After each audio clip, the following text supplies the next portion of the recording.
The Locked On Podcast Network presents the NBA Big 3 in 30. The 3 biggest stories in the NBA from our local experts at the Locked On Podcast Network. We bring you the real story, why it matters, what's next, who wins the big game, and more, all in 30 minutes. The NBA Big 3 in 30 starts now with the biggest stories in the NBA. Kevin Durant and the Houston Rockets come to terms on a very team-friendly contract extension. Let's get to the breaking news. We'll get to the language here on it from Shams Charania himself.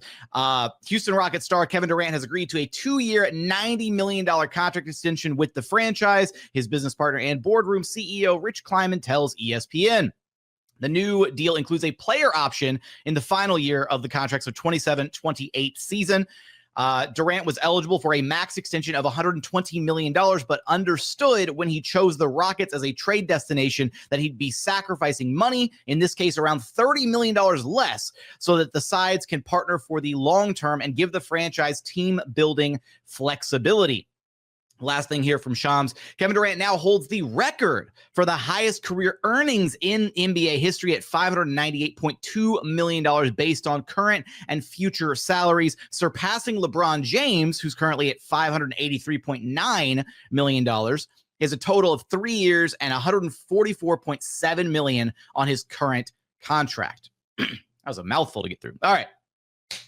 This is incredible news for the Rockets because you could have gone into the season without having, the extension figured out with KD, and they could have done the extension at some point in the middle of the season. Like, this isn't the same situation as the Tari thing where there's like a deadline, a cutoff on inking the extension. They could have continued these negotiations, but getting it done before the season just removes that little bit of a cloud that could have been lingering over, or like maybe if things start to go awry really early on in the season and things don't look as good as both sides thought they would. Obviously, Kevin Durant's side and the Rocket side, right? Maybe the marriage isn't as productive as everybody thought that it would be. There still could have been that out, right? KD would have only been under contract for this season. If things got really, really bad in Houston, he could have been like, you know what? We tried, cool. I made a pit stop, and now I'm going to go find a different place. This shows commitment on both sides, in particular from Kevin Durant's side, that he is sacrificing a lot of money to give the Rockets the financial flexibility that they need moving forward to continue to field a team that both Kevin and obviously the organization feels like is a championship caliber roster. That is a lot of cheddar cheese to give up. I know it's funny. We're talking about like he just got like 2 years, $90 million guaranteed. And we're like, oh my God, pay cut. Like that's generational wealth money right there for a lot of people. But to give up $30 million total, $15 million a year against what he could have been making on a max contract. That's the difference between adding, between KD getting just top dollar versus being able to add or retain, a legitimate like seventh man rotation guy, MLE level player off the bench. Like that's a legitimate game-changing, team-changing amount of money to be able to keep off of KD's book and be able to reallocate somewhere else, maybe to a guy like Tari Eason down the line. We'll talk about him in a little bit. So big time kudos to Kevin Durant, his camp, and the Rockets for being able to come to terms on a deal that, when we first started talking about the idea that KD might be willing to take a pay cut, the number we threw out there was like $100 million across 2 years, right? That would have been a $10 million pay cut. And even that felt like kind of a stretch. Like that's an 8-figure pay cut across 2 seasons at the end of this player's career. But at this point, and Kevin Durant did confirm this the other day, and I forget if it was via Starting Five or via SI Now, but basically he said he wants to retire in Houston, right? He feels good about being in Texas again. He loves it here. He feels at home here.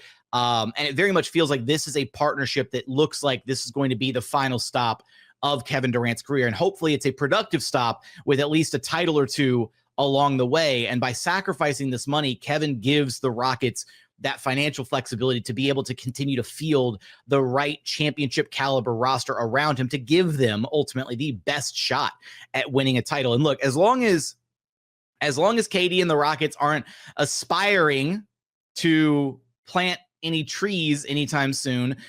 This is a fantastic deal for both sides, right? And it shows a level of sacrifice and commitment to the idea of winning from Kevin and from his camp. And it shows that the Rockets, well, now the Rockets have to hold up their end of the bargain, right? They have to figure out what they're going to allocate that money to. And maybe it's Tari Eason. Maybe they strike terms on a deal ahead of the deadline Monday evening, and they lock down Tari Eason long term. And maybe this is the nudge that they needed to be able to get that final deal done. I kind of expected that they would finish the Tari deal first and then get the Kevin Durant deal done. But as we're going to take a look here in just a moment at the financials of the Rockets moving forward, maybe it kind of worked out in their favor that they finished off the Kevin Durant deal, and now they're able to pivot and go back to Tari and his camp and say, hey, this is what we have. This is our financial roadmap for the next few years. This is where you fit in. Either take it or leave it. And that's going to be, and then it'll be up to Tari Eason to decide whether he wants to be a part of this contending level, championship level Rockets team, or if he wants to potentially take his talents elsewhere. So fantastic news for the Rockets to get this done ahead of the regular season. Very exciting stuff all around. The Rockets now have 9 guys under guaranteed contract for next season. And I say guaranteed. Fred VanVleet does have a player option on his contract for that $25 million, but Fred's going to opt into that, so that's pretty much a guarantee at this point. So KD will be the highest paid player at $45 million. Alperen Sengun clocks in at second at $35.6 million. Fred is at $25 million. Jabari at $23.6.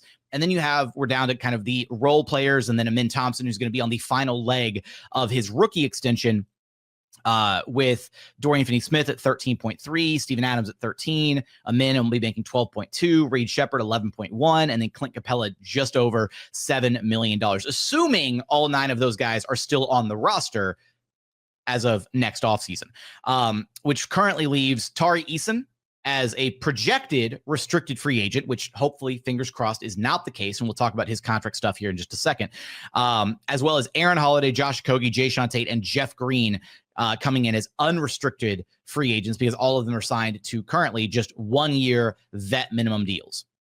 So what does this all mean for the Rockets and kind of their financial outlook moving forward? First off, the numbers to really pay attention to here. This past offseason, we talked a lot about the first apron and the Rockets being hard capped at the first apron.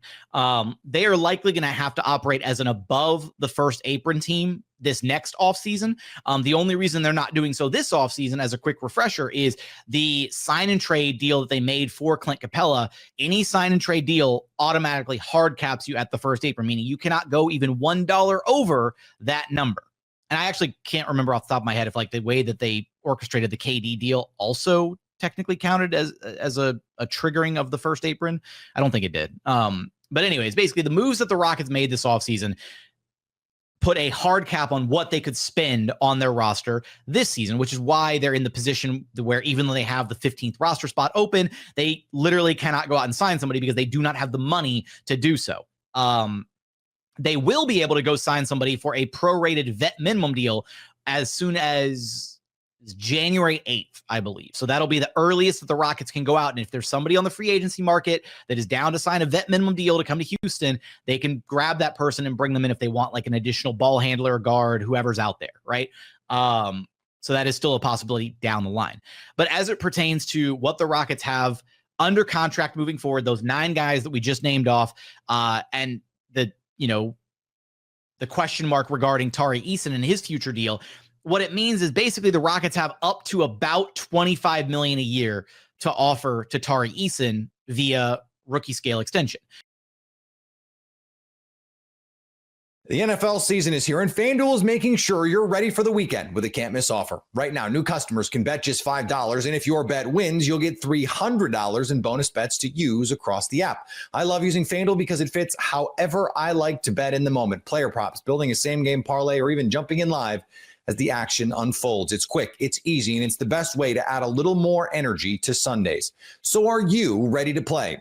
Download the FanDuel app now by visiting FanDuel.com to get started. That's FanDuel.com to place your first $5 bet.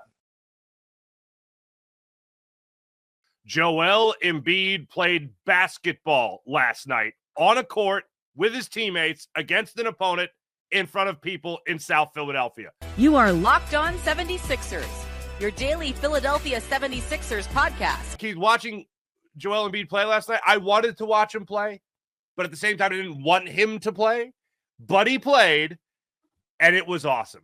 I was very much impressed. And I'm going to use this word. Some might say it's over dramatic, but I'm going to use it. Comforted. I was comforted. I did not expect him to play in the preseason. He was running up and down the court. He had a coast-to-coast lay-in. He got fouled.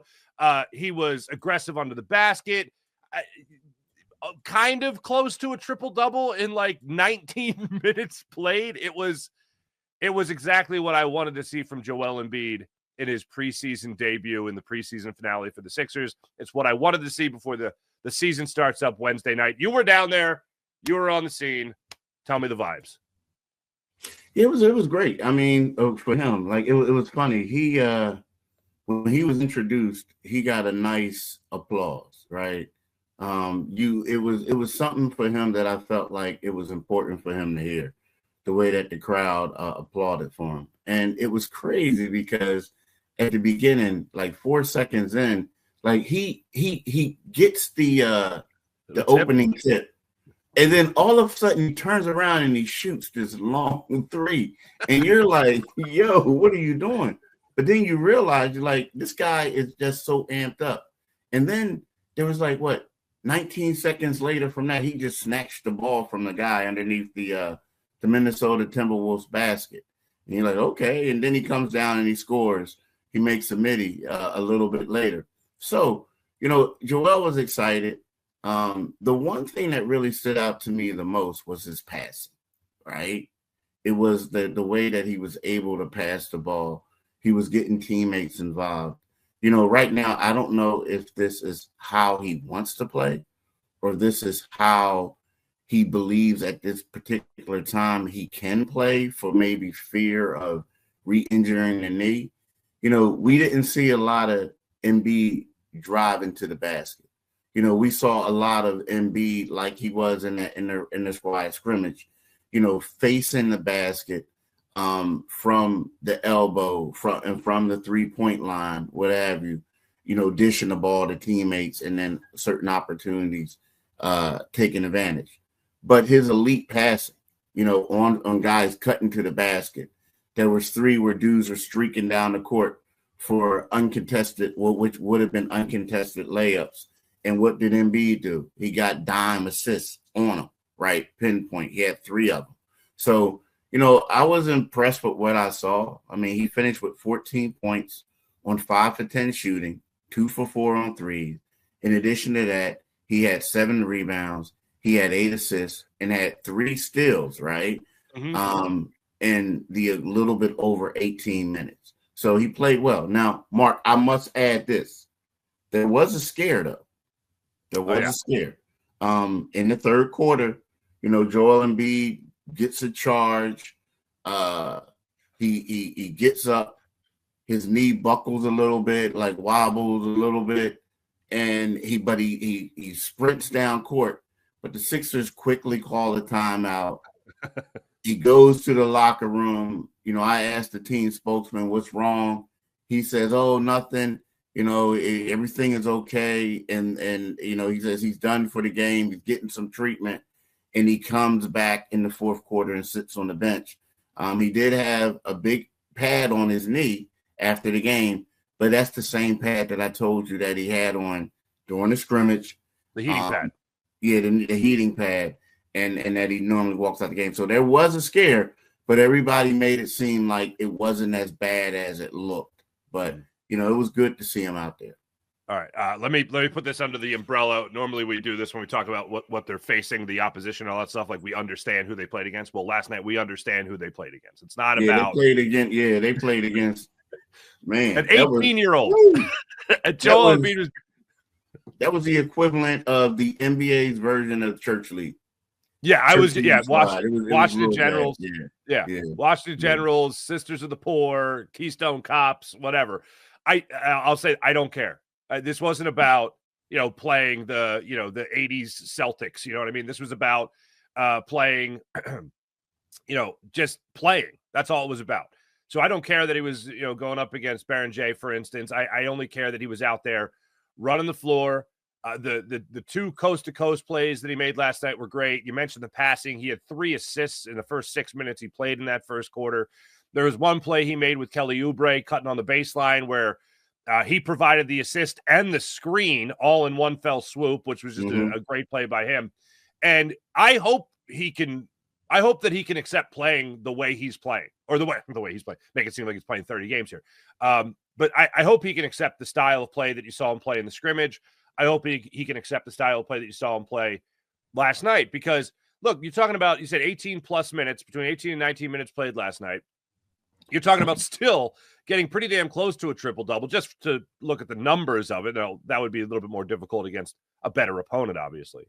But just in terms of style, in terms of health, this was, I feel, for Sixers fans, and maybe you alluded to it there with the ovation he got or the welcome he got back, this was the warm hug I think a lot of Sixers fans needed, like just to see him play. You saw him ramp up in the practice, going one-on-one with a coach, just a little move there, a little thread the needle bounce pass you saw in a later video. You saw him obviously at least go out there and make the trip to Abu Dhabi. You see him in the scrimmage game. You see him last night actually play against an opponent in live game action for the first time in 237 days. This, I think, was a nice, warm hug that a lot of 76ers fans needed. Now, after the game, he addressed the media. I caught some of his post-game press conference there, Keith. He seemed like he was in good spirits. He seemed like almost he was relieved that he went through his first live action game. Yeah, well, he was relieved, but he was also elated. It was kind of sort of like, first of all, I want to say this. Typically, Joel normally takes a long time to talk. Now, again, I get it. He in the third quarter, when he came out of the game, he took his shower, he changed his clothes, he came back in, right?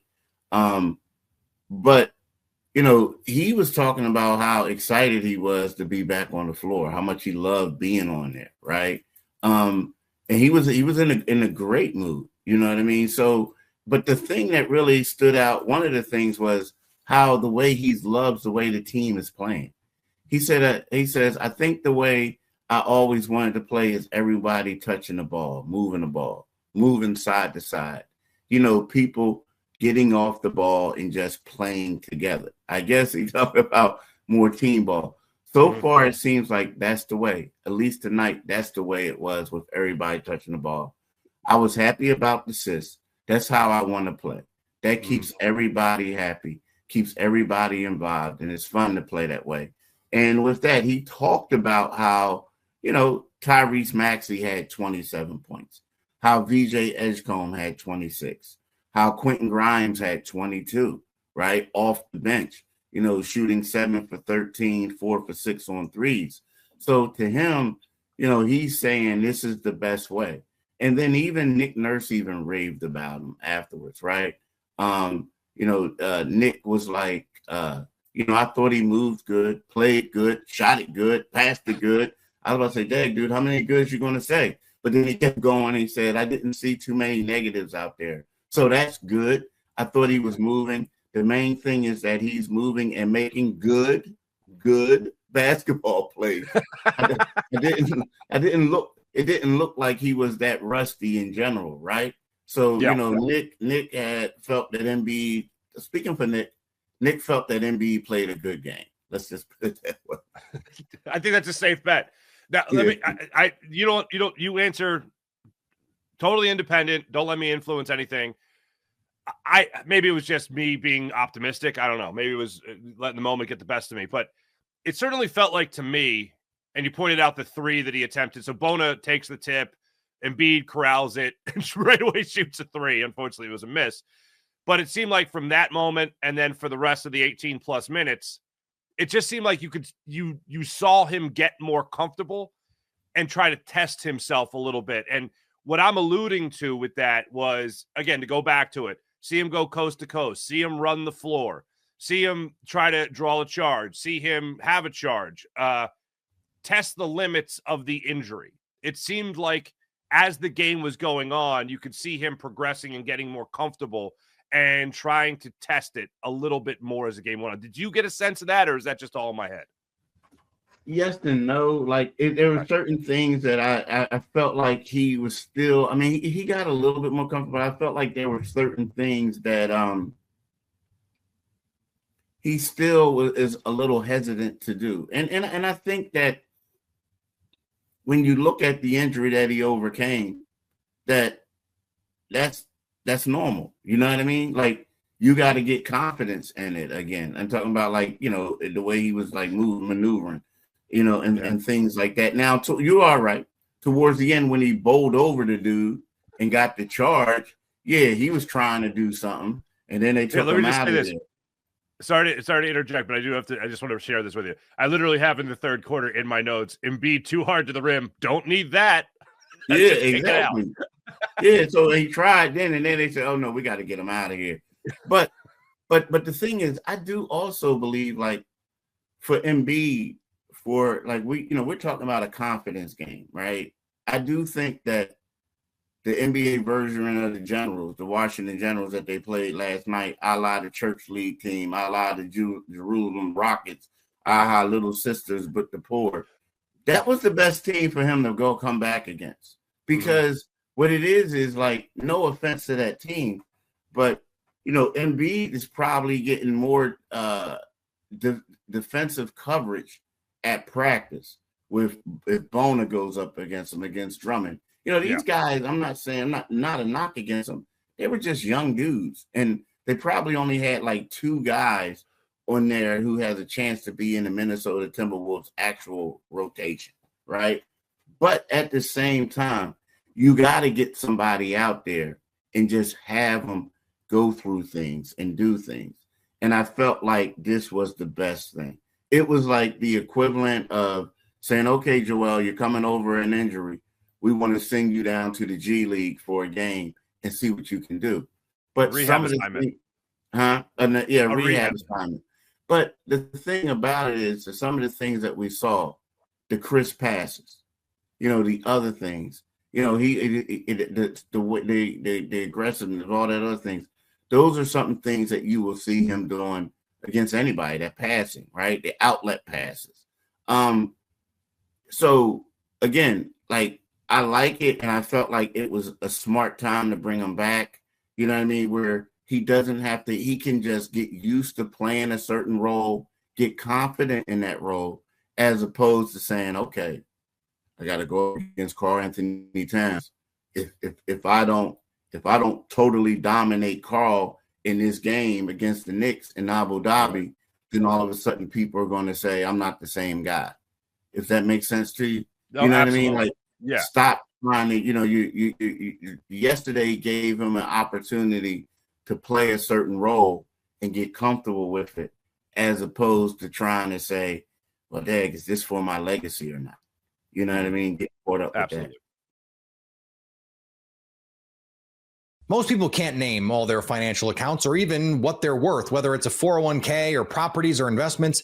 And when you don't have the full picture, you can end up leaving money on the table. That's why there is Monarch Money. It's an all-in-one personal finance tool that brings your entire financial life together in one clean, easy-to-use interface on your laptop or your phone. Monarch does the heavy lifting for you. You can link all your accounts in minutes, see clear data visuals, get smart categorization of your spending, and finally feel in control of your money without ever touching a spreadsheet. I linked all my accounts to Monarch and immediately spotted a few subscriptions I wasn't even using. Canceling those all can save you money every month. Don't let financial opportunities slip through the cracks. Use code LOCKEDONNFL at monarchmoney.com in your browser for half off your first year. That's 50% off your first year at monarchmoney.com with code LOCKEDONNFL. The Nets cut Kobe Bufkin in a surprise roster move. What led to the decision, and did they make the right choice? You are Locked On Nets, your daily Brooklyn Nets podcast. We got some Nets roster news. The Nets made a surprise cut. Kobe Bufkin let go from the team, and this follows the Nets' decision to cut Dariq Whitehead, and this Bufkin cut finalizes the Nets roster at 15 standard contracts. And my initial reaction to the move, I'm surprised. I was surprised, but I won't say that I was shocked. We knew that the competition as training camp and as the preseason progressed, the competition for this final roster spot, it became pretty clear that Tyrese Martin was going to be safe, a non-guaranteed player. but he had run with the Nets second unit in most of these preseason games. And then it was really getting down to Kobe Bufkin, to Jalen Wilson, who was on a non-guaranteed contract. Kobe Bufkin was guaranteed. Maybe Haywood Highsmith, who's on a guaranteed deal, dealing with that injury recovery. We'll get into him more later, but it really seemed like it was between Bufkin and Wilson. And Wilson edges out Bufkin for this final roster spot. And it is surprising because Bufkin is a player who has higher pass pedigree, obviously, than Wilson. Bufkin was the number 15 pick in the 2023 draft. Obviously, didn't work out in Atlanta, but nearly a lottery pick. And Wilson was the number 51 player in the draft. And, I've talked to Jordan Fernandez throughout training camp, and he has said that the Nets were high on Bufkin during the pre-draft process. Their front office liked him, and I believe that, and I've heard some things along those lines dating back to that draft process. But it seems like you got into the preseason, and there was always a possibility here that you look at when the Nets made this Bufkin trade, like, sure, they might like this guy, but they also had a pressing need to reach the salary floor. And it didn't seem like there were a ton of other deals out there at that point. That was September. They made this Bufkin trade, and it's like, okay, they didn't get a draft pick alongside this guy. They weren't incentivized to take on his contract, buy a draft pick from the Hawks, but they are trying to reach the salary floor, and this is obviously a vehicle to help them do that. So it was never like Kobe's, roster spot was set in stone. Did it seem like it was likely that he would make the team? Yes, but it seems like the Nets brought him in. I believe that they liked him, but it didn't seem like he showed that much during the preseason. He only played in 2 games, did not play coach's decision in 2 of the preseason games. And when he was in, he didn't really look great. He was 1 of 5 in their the last preseason game that he appeared in, one of those Suns matchups. The ball handling didn't really look like he was doing anything special there. And, there were questions, obviously, about Bufkin coming out of that Hawks stint. He struggled with injuries. He wasn't able to get on the floor. But when he did get on the floor, there were struggles with decision-making. The three-point shooting was not there like it was during his sophomore season at Michigan. He did not shoot well from 3. As a freshman, it ticked up to around 38% as a sophomore in Michigan, which was encouraging. But then it went back down during his G League and NBA games. And obviously he was hurt. But that's a big question. When you have questions about your ball handling, your decision-making, your interior scoring, and then the three-point shooting also isn't coming along, that is obviously going to lend itself to, questions and concerns as a guard. And it didn't seem like Bufkin did much to quell those concerns. And the Nets go with a player in Jalen Wilson, who obviously they've been high on since they took him, 51st overall in that 2023 draft. And he has exceeded expectations. But I will say that I did think that Bufkin was going to get this spot over Wilson. And that's based on, just Bufkin being a player with past pedigree, higher pedigree. Obviously, it didn't work out with the Hawks, but you thought that the injuries might have played a role there. They had to get off of his contract in order to open up room for some of these other guys who needed extensions. And you thought the Nets take a chance on him, and maybe they gave a season to see how he develops and see if he can be a little bit of a reclamation story like Zaire Williams was last season as a former lottery pick. And they go with Wilson, who, I understand the logic, but the reasons why I'm a little surprised by it, you look at Jalen Wilson, and I like Jalen Wilson. Like, he's a player who plays really hard. I do think he has some redeeming qualities. When you look at him overall, he's a guy who doesn't really offer much off the bounce. He's a pretty limited athlete. Like, he's one of, you guys have all seen that stat, I'm assuming. He's one of, 5 or 6 players in the NBA right now who's played a certain amount of minutes over 6'6", or 6'6" or over, who hasn't had a dunk in a game. So that obviously, speaks to his lack of athleticism. And then, what you're really hoping for Wilson to bring to the table is the defense. And I think he's like a fine defender, and the 3-point shooting. And he really just hasn't been a good 3-point shooter at any point in his career. Now, the trend line has gone up, even if very slightly, but you look at his 4 seasons at Kansas and his 2 seasons in the NBA with the Nets, and he's around a 32% 3-point shooter across 6 seasons. So we have a pretty large sample size of him, not being a good shooter, or really even a decent shooter. Now, I will say he has ticked up slightly while going, back in distance in 3-point distance from college to the NBA. So that is encouraging. So the Nets seem to think that, obviously they're high on Wilson. I've said that, but they seem to think that there is some promise with his 3-point shooting, with his defensive versatility, with the motor, with some of those things that he can do. And if you're comparing him to a player like Bufkin, I can see why the Nets would make the bet on Wilson if they really weren't encouraged by what they saw from Bufkin, in terms of them not thinking that the three-point shooting was going to come along, them not thinking that he really had promise as a guy who could, get downhill off the bounce, who could score on the interior with that slight frame. You go with, more size in Wilson, a guy who's, 6'6", almost 6'7".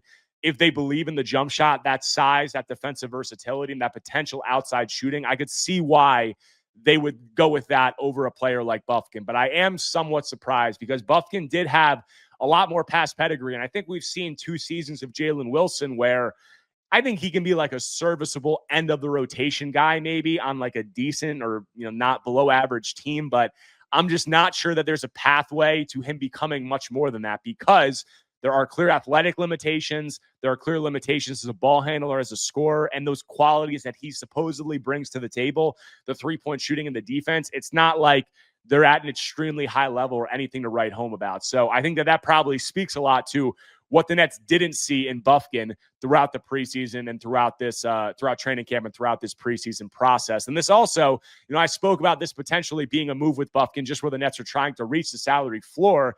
And that was always a possibility. And it seems like that may be what this was because by cutting Bufkin and guaranteeing Wilson, the Nets do get above the salary floor. Like Bufkin did not have that working in his favor. Now the Nets could have just guaranteed a portion of Wilson's salary and let him go, and that could have gotten them to the salary floor.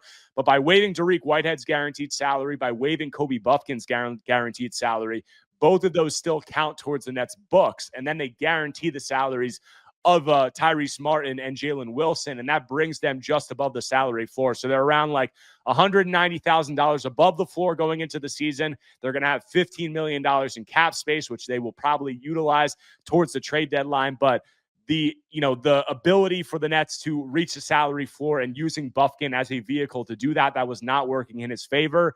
And ultimately, they go with Jalen Wilson, and Wilson sticks around for another season on that final roster spot. I'm not sure how much he's going to play because, as I said, like I've said this throughout the summer when talking about the option of the Nets keeping Tyrese Martin and Jalen Wilson. The Nets have a lot of wings, and their decision to cut Kobe Bufkin, like I know they have a lot of young guards, but not necessarily proven ones like we've seen during the preseason. The only point guards who are probably ready to play as a relative term to the Nets, like serviceable or could be in there without being embarrassed, are probably Yegor Dioman and Ben Surratt. Beyond that, Nolan Troy doesn't really look ready right now.